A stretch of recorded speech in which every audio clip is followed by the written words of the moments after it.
Boa noite, a paz do Senhor. Amém? Opa, glória a Deus. Estamos felizes por tudo aquilo que Deus está realizando. E Ele está aqui. Amém? Amém? Você conseguiu louvar ao Senhor juntamente com a banda, com os irmãos aqui? Você adorou o Senhor?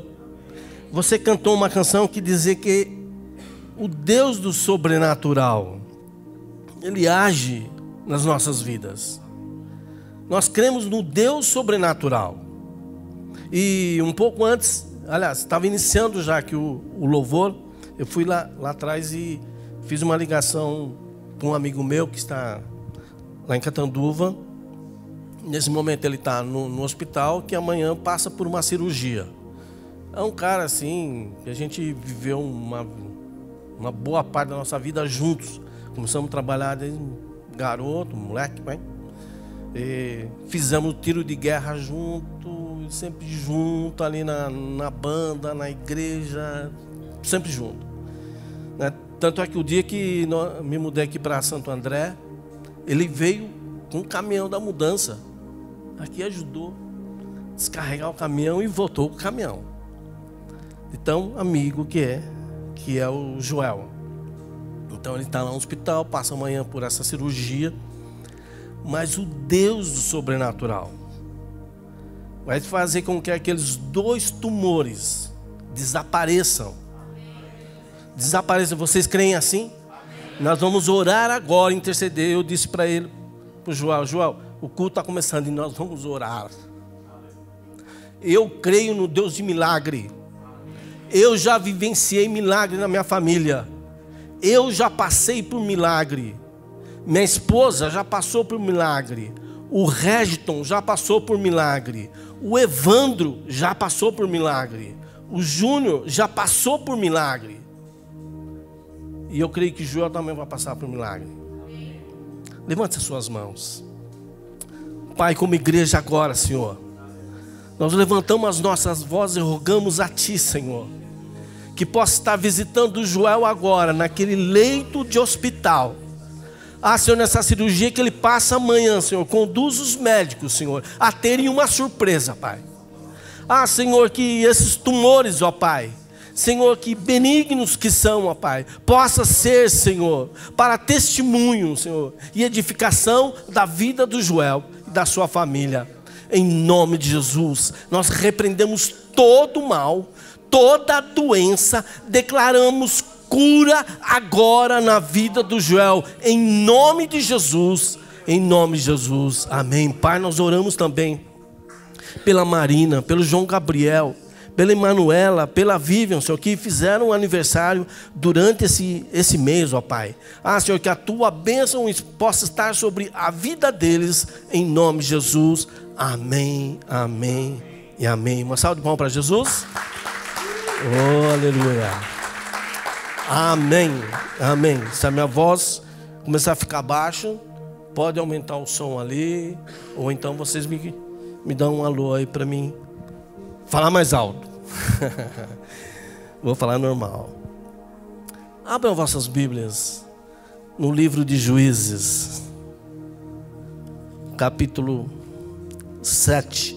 Nós queremos ler uma passagem que, graças a Deus, é bastante conhecida de todos nós. Juízes, capítulo 7, versículo 16. Eu gostaria que você não fechasse a sua Bíblia durante a mensagem, para que nós pudéssemos estar consultando aqui esse texto e outros. Amém? Amém. Aleluia. Juízes, capítulo 7, versículo 16. Amém. Amém. Podemos ler? Então vamos ler. A partir do versículo 16, nós vamos ler até o 22.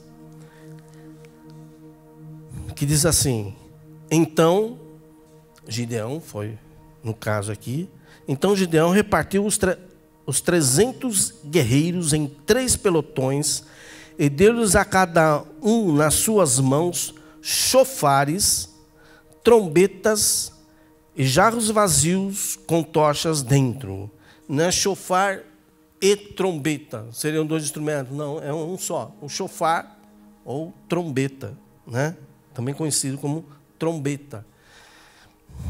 E ele lhes ordenou: fazei o que me vides fazer. E eis que, quando eu estiver chegando à fronteira do acampamento, o que eu fizer, fazei-o vós exatamente do mesmo modo. Tocarei o chofar, a trombeta, eu e todos os que estão comigo. Então vós também fareis soar os chofares, as trombetas, ao redor do acampamento, e bradareis por Yahvé e por Gideão. Ou seja, pelo Senhor e por Gideão. Gideão e os 100 guerreiros que os acompanhavam chegaram à extremidade do acampamento um pouco depois da meia-noite, após a hora da vigília. Quando as sentinelas são trocadas, imediatamente tocaram os chofares, as trombetas e quebraram os jarros que tinham nas mãos. Em seguida, os 3 grupos de soldados igualmente tocaram os chofares, as trombetas e despedaçaram os jarros que carregavam, empunhando as tochas com a mão esquerda e os chofares, as trombetas, com a mão direita, exclamaram em uníssono: a espada por Yahvé e por Gideão. E todos se mantiveram imóveis, cada um no seu lugar, ao redor do acampamento. Todo o arraial então se agitou e, gritando, os midianitas se puseram desesperadamente em fuga. Enquanto os 300 homens soavam os chofares, as trombetas, Yahvé, o Senhor, fez que em todo o acampamento inimigo cada um voltasse a espada contra o seu próprio companheiro. Todos fugiram apavorados até Bet-sita, na direção de Zererá, até a fronteira de Abel-meolá, nas vizinhanças de Tabate. Até aqui. Amém? Passagem, como eu disse, já conhecida, do grande livramento de Deus, do sobrenatural, como nós cantamos. O Deus do sobrenatural, querido. Se você não tiver esse Deus na sua vida, a sua vida vai ser vazia, vai ser frustrada, vai ser de derrota. Porque quando nós vivemos em naturalidade, somos nós que agimos. Porque Deus, tudo o que Ele faz é sobrenatural. Amém? Você concorda com isso? Amém? Tudo que Deus faz é de forma sobrenatural. Então nós não podemos viver no natural. Nós cristãos somos chamados para viver o sobrenatural de Deus. Viver os milagres de Deus. Eu tenho ouvido alguns testemunhos aqui. A nossa igreja não é muito vamos dar testemunho. Alguns e passamos para a igreja. Mas nós nos alegramos quando nós vemos pessoas que trazem testemunho que realmente foi Deus. Só Deus pode fazer isso. Só Deus pode fazer o impossível. Sabe por quê? Porque o possível você faz. Aquilo que é difícil, você faz, você se dedica, você se esforça, você vai atrás, você corre e executa. Mas tem uma hora que é o impossível. E o impossível, o milagre, só Deus faz. O sobrenatural. E que nós vemos nessa passagem aqui é exatamente um sobrenatural acontecendo. O que está dizendo aqui? Que um exército de 135 mil homens, que eram os midianitas, os amalequitas e mais algumas nações que estavam com eles, 135 mil homens, soldados, foram mortos numa noite. Está aqui. Quando Gideão tinha apenas o quê? 300 homens. 300 homens. Então nós temos que entender que não é pela nossa força. Não é o quanto nós temos, quanto nós conhecemos, quanto nós podemos fazer. Mas tem que ser o agir de Deus. Se nós fizermos aqui tudo aquilo que a gente quer nos esforçar, e bom, nós vamos contratar um tecladista melhor que o Regis, um guitarrista melhor que o Júnior, um baterista melhor que o Tiago, e nós vamos formar aqui uma banda super profissional. E aí vai atrair pessoas aqui para ouvir essa banda. Não tem Deus nisso. Não tem Deus. Deus, ele age exatamente isso. Ele pega, ele chama aqueles que não têm capacidade nenhuma e os capacita. E faz. E agem através do Espírito Santo de Deus e tocam aquilo que eles têm, fazem o melhor, né, apresentando para o Senhor, e Deus age. Então age no meio do louvor, age no meio da oração, age no meio da palavra, age no meio de um abraço que o irmão te dá e você recebe cura através de um abraço. Recebe cura através de uma palavra de edificação. Queridos, que situação estava aqui o povo de Israel? Uma situação difícil. Mas se nós voltarmos um pouco, nós lemos apenas um texto, mas se nós voltarmos alguns capítulos para trás, e Israel já tinha passado essa situação, eles tinham acabado de tomar posse da terra prometida, Moisés tinha trazido eles até ali bem próximo, Josué tinha feito eles entrar na terra. Agora Josué também já havia morrido, e agora entra no período dos juízes. Israel então começou a se misturar com o povo que estava ali, não ouvindo a voz de Deus. Querido, é muito perigoso você ouvir a voz de Deus e não obedecer. Melhor seria você não ouvir. Todo mundo quer ouvir a voz de Deus, amém? Quem não quer ouvir a voz de Deus, a orientação de Deus? Às vezes não vai sair aquele trovão aqui falando no seu ouvido, mas você ouve uma palavra de Deus. Mas quando você ouve, querido, você tem que obedecer. E Israel assim.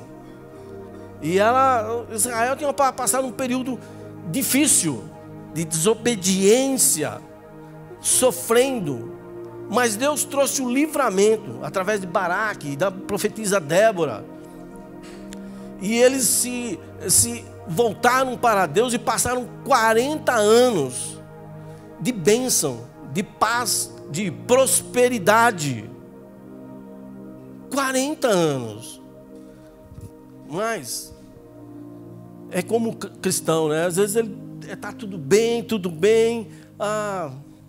vamos para a praia, vamos passear, vamos viajar, tá bem, para que orar? Não tem nenhuma doença, nem uma febrinha, nada não tem nenhum probleminha perturbando, tá bem, tá ótimo. Não é que o cristão não pode fazer isso, ir para a praia e passear, pode. Ele acaba se afastando de Deus. As coisas estão bem, está ótimo. 40 anos, Israel, ele podia continuar vivendo, mas daqui a pouco, um Baal aqui, uma adoração ali, um pecado ali, e vai se afastando de Deus. Foi o que aconteceu. Daqui a pouco vem o castigo de Deus. Se nós lemos aqui, exatamente no versículo 1 do capítulo 6, novamente o povo de Israel pecou contra Yahvé, o Senhor, e por este motivo ele os entregou nas mãos dos midianitas. Depois de 40 anos, querido, quando nós vivemos com Deus, nós temos que preservar essa presença de Deus. Como é bom nós estarmos usufruindo da comunhão do Senhor, dando glória a Deus, aleluia, que bom. E estamos cheios da presença de Deus, cheios do Espírito Santo. Tem que permanecer. E aí eles pecaram, e diz que Deus entregou eles na mão dos midianitas. No versículo 2, e a mão de Midian se tornou cada vez mais pesada sobre os israelitas. O que o povo de Midian fazia? Chegava na época da colheita, eles saíam da sua terra, ia e passava pela terra de Israel como se fosse gafanhoto, pegando toda o que eles tinham plantado. Se tinha ovelhas, eles pegavam as ovelhas. Se tinha gado, pegavam o gado. Tudo que era deles era tirado. No próximo ano, Israel plantava de novo, se sacrificava, se esforçava, mas lá vinham os midianitas e roubava de novo, fruto da desobediência. Quando você está em desobediência, quando você está em pecado, você começa a perder valores pessoais, valores espirituais. Os irmãos estão me entendendo? Tanto é que chega um pouquinho aqui mais para frente, eles está dizendo que eles ficaram pobres. Ficaram pobres. Tirou tudo o que eles tinham. Versículo 6. Você está com a Bíblia aberta, diz aí, ó. Por causa de Midian, Israel foi reduzido a tamanha miséria que os israelitas passaram a clamar por socorro a Deus, o Senhor. Ficaram pobres. Sabe, queridos, você foi chamado para ser vencedor. Você foi chamado para ser próspero. Você foi chamado para ser vitorioso. Não para ser derrotado. Para deixar o inimigo vir e tirar tudo de você. Você gastar tudo naquilo que não provém nada para você. Tira todas as tuas reservas, tudo aquilo que você tem, tira de você. Tira a tua paz, tua alegria, tua saúde, teu casamento, tuas amizades, teu emprego, tira tudo. Quando você vê, o inimigo roubou tudo, tirou tudo. Os midianitas faziam isso. De ano em ano que eles foram fazendo, foram empobrecendo. Tiravam, porque eles tiravam pertences, tiravam ouro que eles tinham, tiravam utensílios que eles tinham. E se empobreceram. Ficaram com tanto medo do inimigo. Sabe o que eles começaram a fazer? A fazer cavernas, covas na montanha. Sabe para quê? Para se esconder. Para se esconder. Olha que situação difícil. Ter que se esconder do inimigo. Entra lá, faz de conta e põe aqui uma pedra aqui na boca da caverna. O inimigo vai passar. Nós estamos aqui camuflados. Joga um pouquinho de capim, mato e disfarça. Há crentes que estão tão derrotados que ele não tem mais coragem de enfrentar o inimigo. Quando o inimigo se levanta, o que ele faz? Ele vai se esconder. Vai entrar na caverna.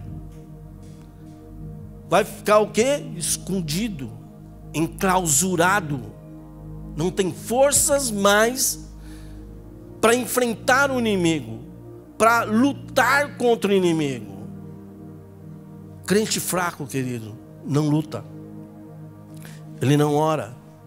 Ele não tem prazer em buscar a Deus. Ele não tem prazer em estar na presença de Deus. Por isso nós temos que nos fortalecer. Amém? Ele tem que nos fortalecer. Crente que se não expõe é aquele crente espião, né? Fica ali escondido. Não se mostra. No seu trabalho ninguém sabe o que ele é. Nem na sua família ele não se posiciona. Com seus amigos ele não se posiciona. Mas no versículo 7, aqui ainda do capítulo 6, diz assim que então, quando o povo de Israel rogou ao Senhor por causa dos midianitas, chegou um momento que eles não aguentavam mais. Eles não tinham mais o que comer, mais o que beber, mais o que vestir, não tinha mais nada. Porque o diabo é exatamente isso, o inimigo é exatamente isso. Ele entra para roubar, matar e destruir, né? Aí a gente usa bastante esse versículo aqui, aí vem os teólogos e desmistificam um pouco. Aí nós entendemos que o diabo faz isso mesmo. O que ele faz? Ele rouba. O inimigo ele rouba. Ele rouba a sua paz, a sua alegria, as suas finanças. Ele rouba a sua autoestima. É isso que ele faz. Ele mata. Ele mata. O inimigo mata. Hoje aí no grupo da igreja, né? Tinha lá um vídeo de um rapaz lá querendo se matar. Estava lá, possesso. Nós pregamos a última mensagem nossa aqui, né? Domingo retrasado. Será que alguém te lembrou dessa mensagem? Pois é. Estava lá, querendo tirar a vida daquele rapaz. É isso que ele faz. Queridos, se nós não tivermos em Deus, é isso. Qual foi a solução então? O Senhor enviou um profeta. Olha aqui, ó. Quando há uma situação como essa, calamitosa, Deus sempre vai levantar uma voz profética. Ou porque o povo pediu, em duas situações. Ou porque o povo pediu, e aqui ele pediu. O povo pediu. Ou então Deus enviou. Às vezes o povo está lá na incredulidade, no pecado, achando que está muito bom. Deus manda uma voz profética. Deus manda nos avisar. De várias formas. Hoje, profeta somos nós. Talvez alguém aqui precisava ouvir essa voz. Olha, fica atento, cuidado com a vida que você está vivendo, da forma que você está vivendo. Talvez não sejamos, amém, nenhum de nós aqui, mas alguém que está nos ouvindo pela internet precisa ser despertado para isso. Então, teve um momento que Israel estava tão longe de Deus que ele mandou o profeta, mandou o sacerdote, e nem o profeta, nem o sacerdote, o povo de Israel ouviu. Sabe que Deus mandou falar então? Falou, ó, prepara-te, ó Israel, para encontrar comigo. Olha só, ainda Deus é misericordioso, Deus é bondoso, a tua misericórdia dura para sempre, que é o motivo de nós não sermos consumidos. E avisou Israel, olha, eu vou me encontrar o próprio Deus. Querido, é difícil, é pesado. Se Deus falar assim, eu vou me encontrar contigo, nós vamos acertar as contas. Já mandei a mensagem, já mandei o profeta, já mandei o conselheiro, já mandei o teu amigo, já mandei tudo, já falei através do louvor, através da oração, através da mensagem, e você não ouviu, agora eu vou pessoalmente. Querido, Israel passou um momento difícil. Se prepara o altar aí que eu vou. E nesse caso aqui, que quando os midianitas estavam ali, agora eles estavam em 135 mil, era para agora entrar e era a derrocada final. Era a sentença de morte do povo de Israel. Era o momento de exterminar, de acabar com eles. Agora eles iam fazer isso.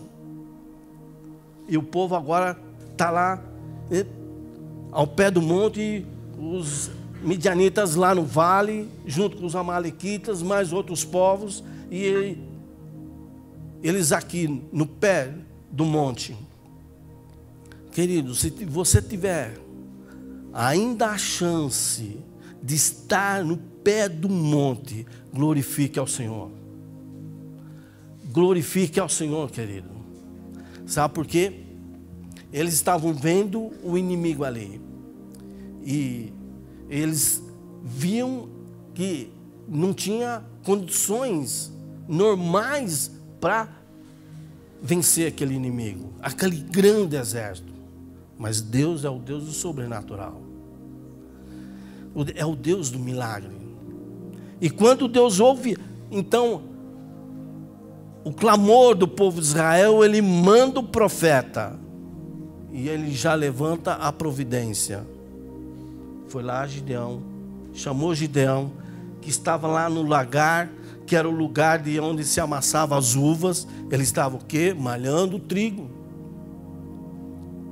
Fazendo uma coisa certa no lugar errado. estava lá escondido, falou, agora não é época de uva, eles não vão querer vir aqui nesse campo, eles vão lá no campo do trigo. E ele pegou o trigo e levou para lá, querendo enganar o inimigo. Às vezes nós queremos fazer isso. Quando nós queremos agir pelas nossas forças, nós falamos, eu vou enganar o inimigo. Cuidado, querido. Você não engana o inimigo. Quero voltar à mensagem passada. Queridos, o que Deus faz lá? Sai daí, Gideão. Levanta Gideão. E dá, então, instruções a Gideão. E Gideão, então, vai lá e vou na força do Senhor. Então, com essa orientação de Deus, eu vou livrar. Ele faz, na verdade, que ele faz alguns testes no Senhor. Olha, e se não chover aqui, se não chover no ovelha, ele faz tudo isso. Importante isso. Ele faz um sacrifício ao Senhor. E aí, ele prepara 32 mil homens para lutar contra 135 mil. Deus fala para ele, Nanina, não. 32 mil é muita gente. É muita gente. Fala o seguinte, fala para quem está com medo, que pode voltar para casa.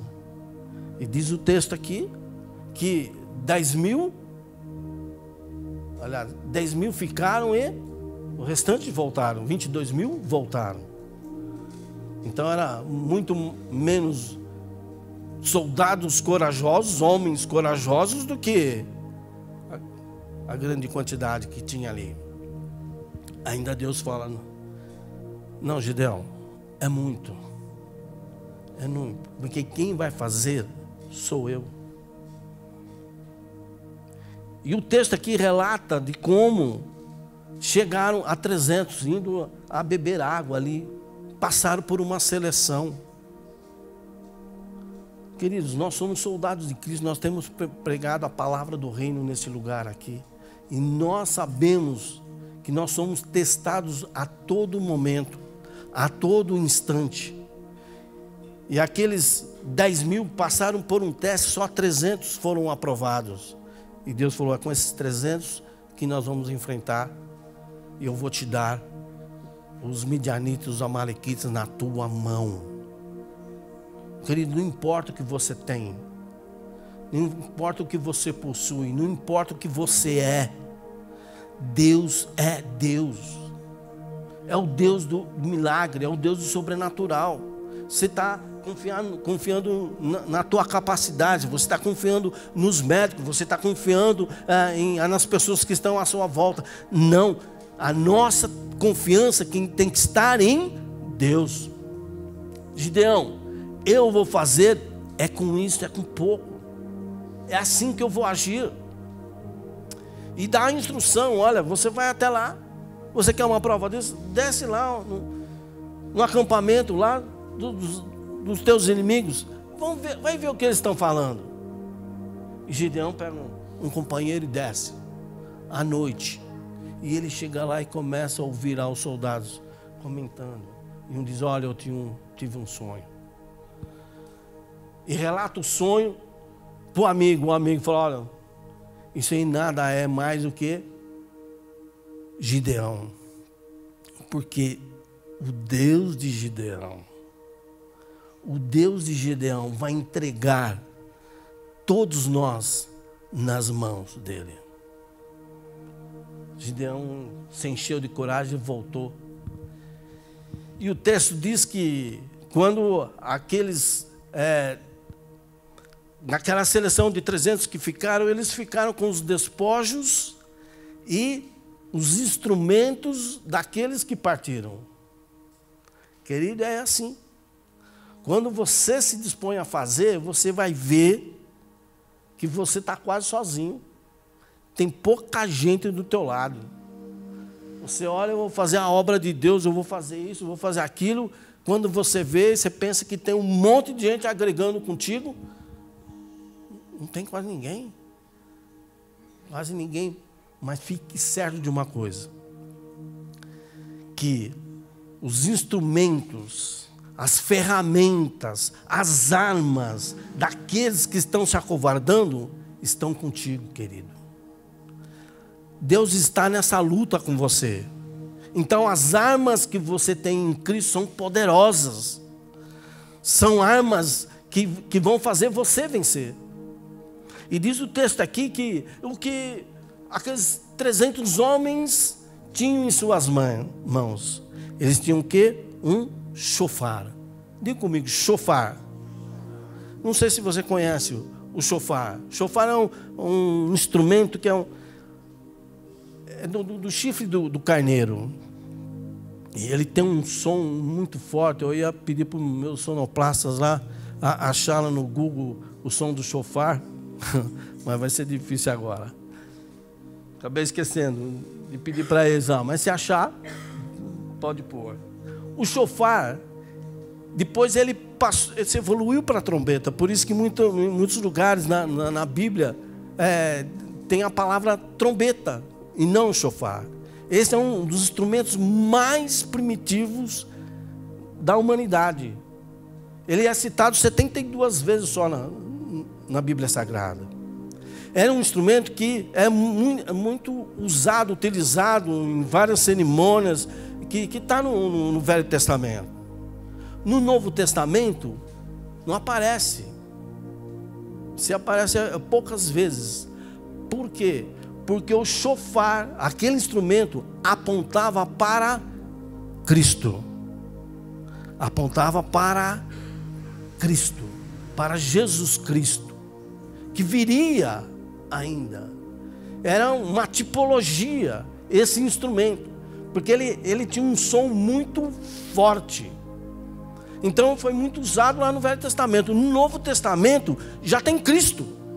Ele estava apontado para ele. Então um instrumento que era imperfeito foi substituído pelo perfeito. Aquilo que era temporário foi substituído por aquilo que é eterno, Jesus Cristo. Então se deixou de ter esses instrumentos. Você entra lá no Google, você vai ver lá no Mercado Livre que tem chofar para você comprar. Tem, mas ninguém fica tocando chofar. Não dá para trazer aqui o chofar aqui, não, vou vir com o chofar e tocar. Não, é instrumento de uma nota só, ele não faz melodia, não faz harmonia, então fica difícil. Mas naquela época do Velho Testamento, em todos os momentos de guerra, tinha o chofar. Todo o momento de convocação do povo de Israel, tinha o chofar era tocado. Em algumas celebrações religiosas, era tocado o chofar. O chofar era muito usado. Tanto é que as muralhas de Jericó, quando elas caíram, foi em função de uma estratégia que Deus deu a Josué, utilizando o que? A vibração do som. Josué, você vai dar a volta. Uma volta, 2 voltas, 3 voltas. E quando chegou o momento, todo mundo assoprou o chofar e gritaram junto. A vibração do som fez com que derrubasse as muralhas.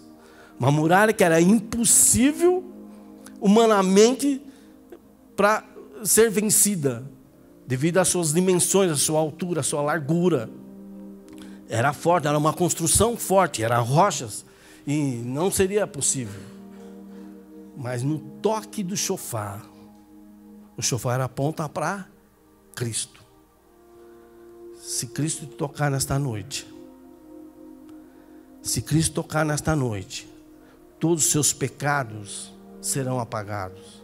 Se Ele te tocar nesta noite, toda a tua enfermidade será curada.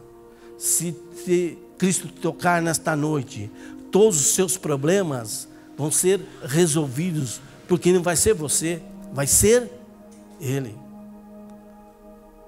O exército de Israel sempre usou que é o chofar, que depois foi evoluído, entrou o latão, entrou o metal, e tem a trombeta, a corneta, e assim por diante. Mas até hoje, o som do chofar é um som que quando você ouve, você sente a presença de Deus. Sente a presença de Deus. me lembro se foi o ano passado, o ano retrasado, eu estava num congresso de pastores, 8 mil pastores, num ginásio de esporte ali lotado, e no momento à noite de uma ministração, o preletor lá ministrando na unção do poder do Espírito Santo, e de repente alguém lá tocou, mas lá no meio da arquibancada, tocou um chofar, querido, aí o fogo desceu. Aí o fogo desceu, porque o som do chofar nos remete a algo espiritual. Você não vê na escola de samba um chofar. Você não vê no meio do pagode um chofar. Você não vê lá no terreiro de macumba um chofar. É um instrumento que foi separado para Deus. Querido, teve faz o quê? Uns 3 anos, por aí, nós trouxemos aqui um amigo, pregador, que ele veio pregar aqui, e um rapaz veio com um chofar. Alguém lembra disso? Só minha esposa, a Dani, o restante não estava mais aqui. Não lembra não? Lembra, né? Lembra. E no meio da mensagem, às vezes, de repente, aquele moço pegava, emitia o som do chofar. Muito interessante esse instrumento. Mas que ferramentas aqueles 300 homens tinham? Tinham esse chofar. Vem comigo, chofar. Você vai precisar dele. Tem algum simbolismo para isso. Também tinha um jarro. Diga comigo, jarro. Esse jarro estava vazio, mas dentro tinha uma tocha de fogo. Diga comigo, tocha de fogo. Então ele tinha um chofar e tinha um jarro que lá dentro tinha uma tocha de fogo. Essas foram as armas que foram dadas para aqueles 300 homens, que junto com Gideão, então, vão enfrentar 135 mil soldados. E eles descem. E ali no vale, então, Gideão recebe a estratégia. Eles dividem em 3 grupos. 3 grupos, Pai, Filho e Espírito Santo. Eles pegam 100 em cada grupo. E Gideão fala, a hora que eu tocar o chofar, vocês também tocarão. A hora que eu quebrar o jarro, vocês também quebrarão. A hora que eu gritar pelo Senhor e por Gideão, vocês também gritarão. E assim fizeram. E quando estava lá, na meia-noite, meia-noite é cruel, querido. Muitas coisas boas acontecem à noite. Muitas coisas boas. Você deita, você dorme, você descansa, você se recupera do cansaço e está pronto para o outro dia de trabalho, de atividade. Mas coisas terríveis também acontecem à noite. O diabo, ele perdeu a sua luz. Ele que era a estrela d'alva, ele perdeu a sua luz. Então ele age à noite, principalmente. Ele ataca à noite, principalmente. Então perturba o sono, perturba a saúde e assim por diante. E aqueles 300 homens divididos em 3 de 100 estão ali na expectativa. À meia-noite, Gideão toca o seu chofar. Os 100 que estavam com ele, toca o seu chofar. Mais 100 aqui, toca o chofar. Mais 100 ali, toca o chofar. Queridos, imagina aquele agrupamento de 135 mil homens, que eu imagino que seria muita gente. Muita gente. Mas eles ouvem aquele som distribuído. E esse som do chofar, ele é estridente. Ele é forte. Ele é forte. Então, como eles estavam no alto e eles estavam no vale, o eco que foi sobre aquele povo lá foi multiplicando o som. Sabe, querido, é isso que Deus faz conosco. Ele multiplica o nosso pouco em muito. Aleluia. O teu pouco, querido, nas mãos de Deus, se transforma muito. Tua coisa pequena, querido, se transforma em coisa grande. A tua pouca capacidade revoluciona uma nação, querido, se você deixar na mão do Senhor. Foi o que aconteceu. Aqueles 3 grupos tocaram o chofar, gritaram pelo Senhor, por Gideão, e quebraram os seus jarros. Quando eles quebraram os seus jarros, que tinha dentro? O que tinha dentro? Fogo. Fogo.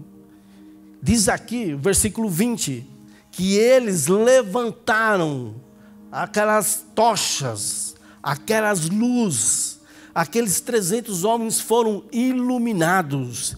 Imagina o clarão sobre aqueles homens, 300 homens iluminados, queridos. No meio da noite eles se moveram, assim como se move a igreja.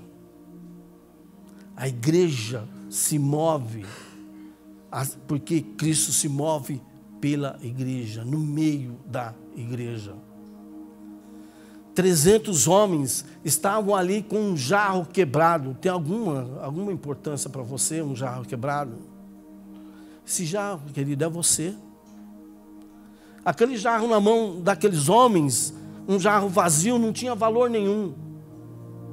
Mas lá dentro tinha fogo. Tinha fogo.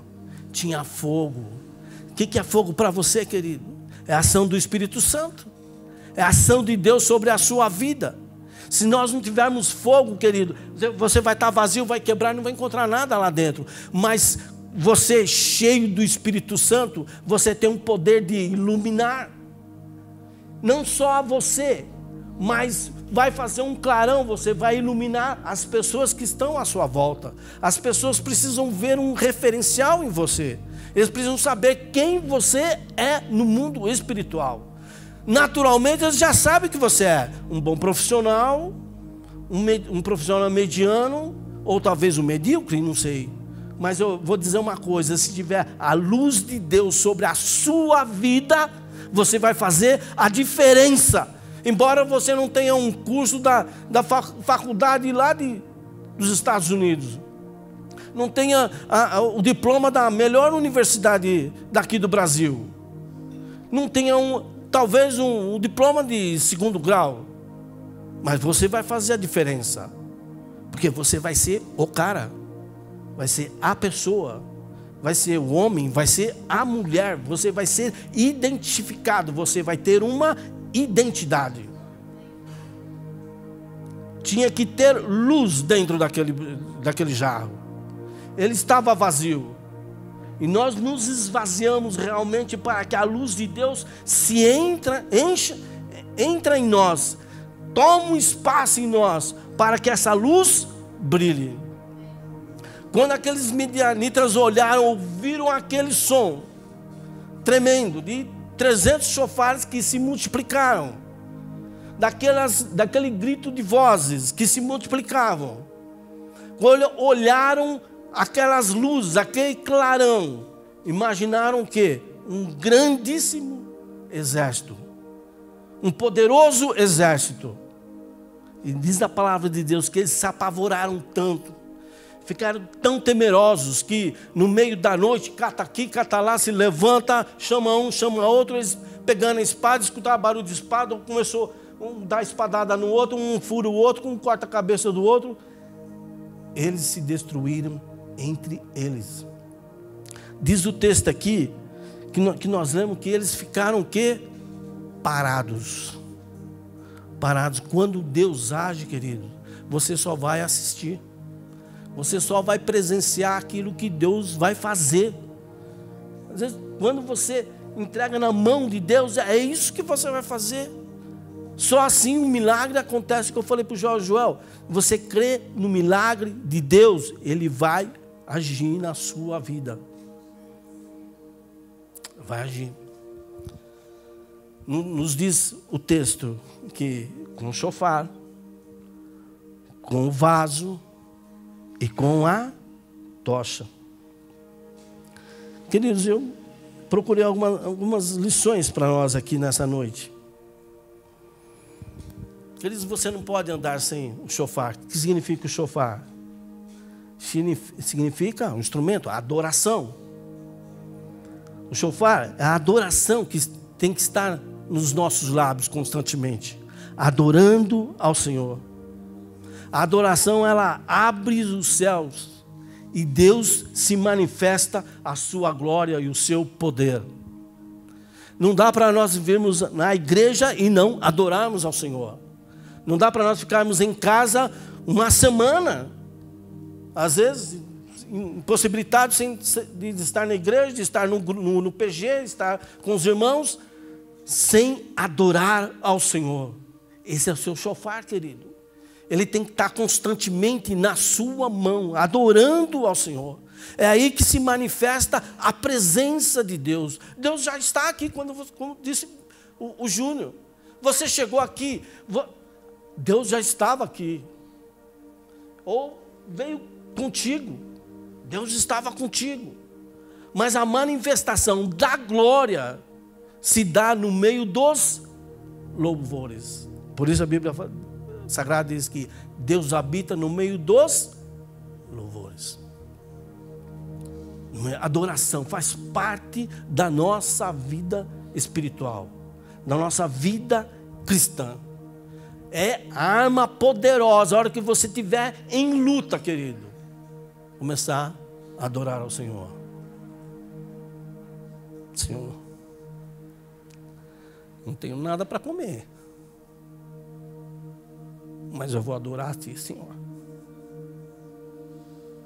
Senhor, meu filho está lá no hospital. Os médicos não dão esperança, Senhor, mas eu vou adorar a Ti. É a tua arma, querido. Se você não tiver essa arma na sua mão, você está desprovido. Outra coisa que eu aprendo aqui, e quero terminar rápido, é que eles quebraram os jarros, ou vaso, como você quiser chamar. Eles quebraram, porque quando você quebra o vaso, sai todo o que? A vaidade, o egoísmo, a rebeldia, a miséria, tudo aquilo que está lá dentro de ruim, sai fora. Sabe, o vaso inteiro, ele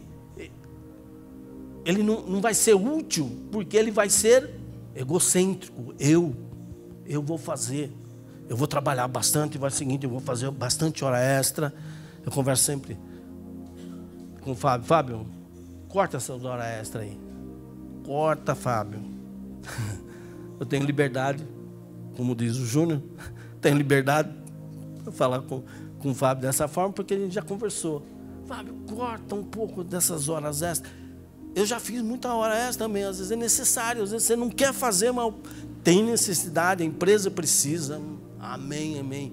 Mas, sabe, quando nós colocamos a nossa força, o nosso empenho, o vaso está inteiro.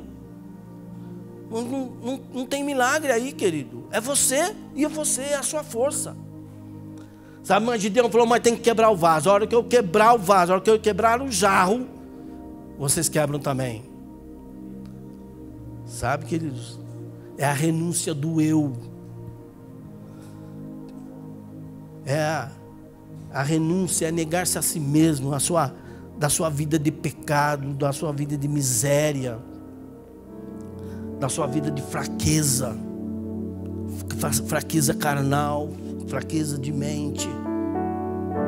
É a hora de você se renunciar a você mesmo, falar, eu não sirvo para nada, eu desfaço disso tudo, eu me entrego. Sabe que Deus só vai agir a hora que você se entregar realmente, falar, Senhor, eu não tenho mais o que fazer.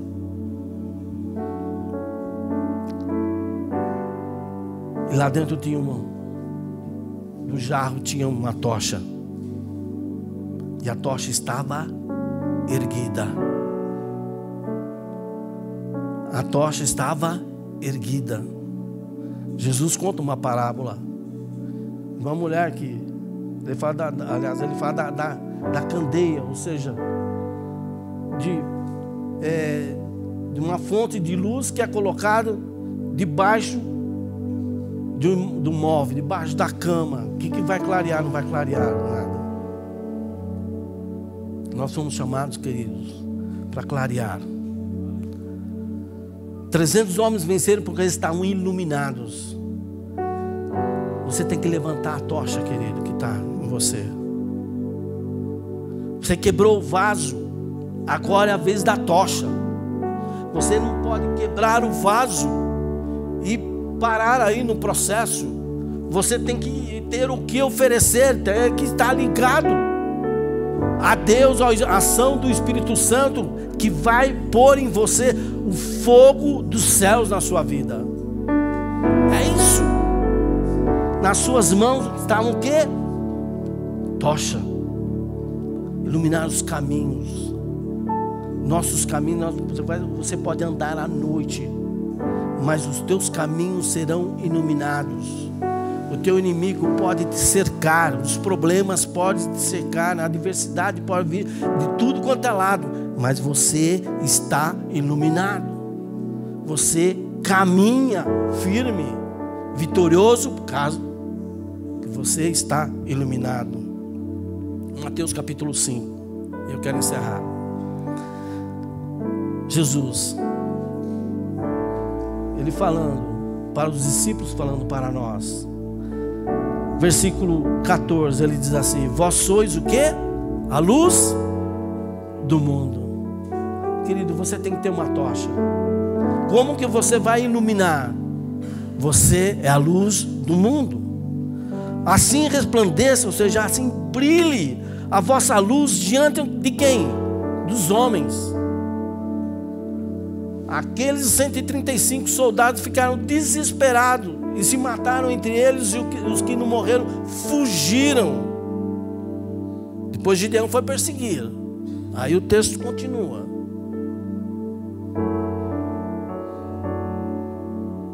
Queridos, por quê? Porque eles viram luz diante deles. O inimigo, ele foge da luz. Ele foge.